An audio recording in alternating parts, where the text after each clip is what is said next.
So అయితే మీ లైఫ్లో overall ఇప్పుడు వరకు చూసుకుంటే అంటే మీ బెస్ట్ మూమెంట్స్ కొన్ని ఉంటాయి, వరస్ట్ మూమెంట్స్ కొన్ని ఉంటాయి కదా, అదొకటి ఇదొకటి చెప్పమంటే ఏం చెప్తారు?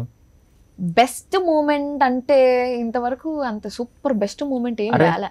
అంటే నేను ఎట్లాంటి టైప్ రా అంటే నేను ఒక జోక్ వేస్తే కూడా నవ్వే టైప్ కాదు, నవ్వను. పెద్ద కొంచెం తక్కువ ఎమోషన్స్ ఏమో అనేసి నాకే అనిపిస్తూ ఉంటుంది అప్పుడప్పుడు, ఎమోషన్ లెస్ ఏమో నేను అనేసి. బట్ కొన్నిసార్లు ఎమోషనల్ అనిపిస్తూ ఉంటుంది. బెస్ట్ మూమెంట్ లేదు ఇప్పుడు. బెస్ట్ మూమెంట్ అంటే నేను దాన్ని బెస్ట్ గా తీసుకోండి. నేను కాలేజ్ టాపర్, యూనివర్సిటీ టాపర్, నేను అది బెస్ట్ మూమెంట్ లాగా నేను తీసుకోవాలి. అమెజాన్ లో నాకు 1 year లో ప్రమోషన్ వచ్చింది. అవన్నీ బెస్ట్ మూమెంట్స్ యాక్చువల్లీ చెప్పాలంటే. బట్ దాన్ని కూడా నేను బెస్ట్ మూమెంట్ లాగా తీసుకోవాలి. ఏది బెస్ట్ లాగా తీసుకోను అనమాట నేను.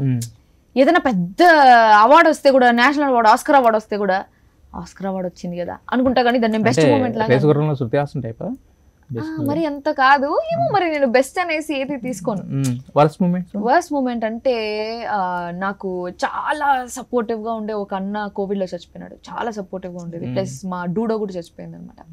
ఆ రెండు నా లైఫ్ లో ఇంతవరకు నాకు ఇష్టమైంది ఏది చచ్చిపోయేది నేను చూడలేదు. మనుషులు కానీ యానిమల్స్ కానీ ఏది. నేను విపరీతమైన యానిమల్ లవర్, చచ్చిపోతా పెట్స్ అంటే. సో ఇప్పటికీ నాకు ఆ డూడోని తలుచుకుంటే భయంకరంగా ఏడుపు వస్తుంది. నిన్న ఒక మా కుక్క అనుకుంటా, చాలా అసలు మనుషుల కన్నా కుక్కలే బెటర్ అనేసి అనిపిస్తూ ఉంటుంది అప్పుడు నాకు. చాలా అసలు నువ్వు ఏమన్నా చేయి, they never leave you, they never leave your side, they always be by your side.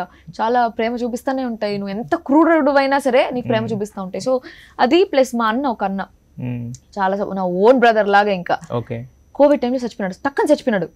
ముందు 3 రోజుల ముందు మాట్లాడినాము, టక్కన 3 రోజుల తర్వాత చచ్చిపోయినాడు. అప్పుడు నా మీద ఒక కాంట్రవర్సీ జరుగుతా ఉంది, కేసు అంతా పెట్టినారు నా మీద.